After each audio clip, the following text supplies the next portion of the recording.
done to the states with higher rates of population growth could implement farm family planning measures too without losing representation in parliament.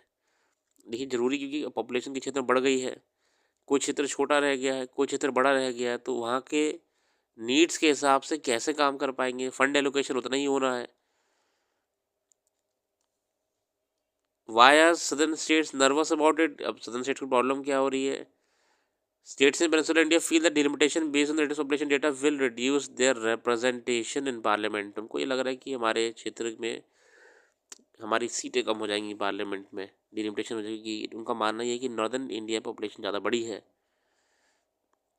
Data क्या कहता है? The number of seats each state gets after delimitation depend upon the base average population. और ये depend है कि मैंने कहा ना पॉपुलेशन बड़ी है घटी है, ये बताइए अल्टीमेटली.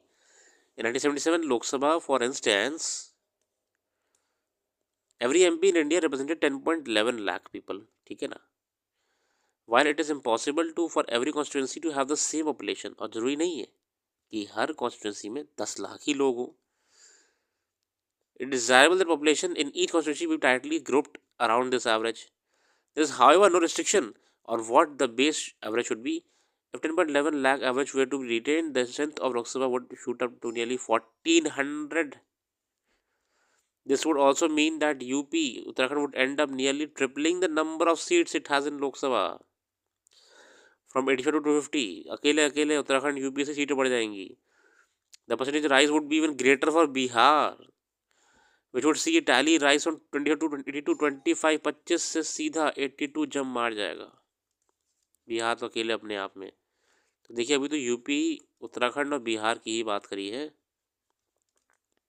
तो इतना राइज दिख रहा है. But Tamil Nadu share would increase from 39 to 76, while Kerala's tally would rise from 20 to 36, less than the double of what?